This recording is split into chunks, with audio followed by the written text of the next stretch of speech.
सृष्टिर आरंभरू हिंदू समाज समग्र विश्व में शांति प्रतिष्ठा और मानव समाजर कल्याण चिंता कर आसी महान परंपरा को आगक नेबाई गोपीमोहनपुर मंडल पक्षर जड़ेश्वर ब्लॉक आरोह पंचायत शालीकोठा कालीमंदिर पड़िया विशाल हिंदू सम्मेलन अनुष्ठित हो जाएगी।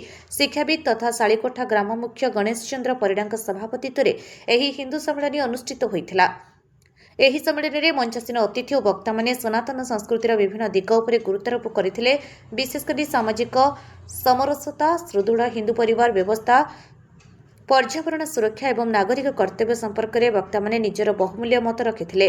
एथिसह निजर स्वभाषा और स्वसंस्कृतिर महानता को बजाय रखा समाज को आह्वान दि जाइथिला। एही कार्यक्रम में विश्व हिंदू परिषदर क्षेत्रीय कार्यकारिणी सदस्य गौरी प्रसाद रथ मुख्य अतिथि भाव जोग देइथिबा बेले बागेश्वरी संस्कृत महाविद्यालय अध्यक्ष डॉक्टर विवेकानंद साहू मुख्य वक्ता भाव जोगदे वक्तव्य प्रदान करथिले।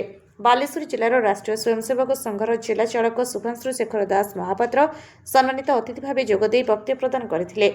हिंदू जीवन शैली मूल्यबोधर प्रचार और प्रसार पर आयोजित यह कार्यक्रम स्थानीय अंचल एक नूतन उत्साह सृष्टि करिछि।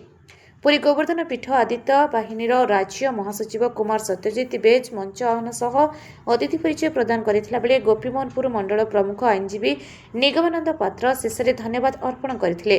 बौद्धिक प्रमुख नवकुमार बेहेरा, पूर्वतन पंचायत समिति सदस्य राजेन्द्र पात्र, दिलीप कुमार पंडा, सरपंच तपनी भूया, सदस्य मधुमिता महांती, अक्षय कुमार बेहेरा, संतोष कुमार भूया, तन्मय चांद, जीत जयप्रकाश जेना, हरिपद दे, उदय खटुआ, प्रबुद्ध महांती, सत्यनारायण जेना, जयनारायण जेना, कार्तिक सेना, श्रीकंठ महांती, जयंत साहू, बरुण जेना, गोपाल भूया, मुना सेना प्रमुख उपस्थित रही परिचालना करथिले।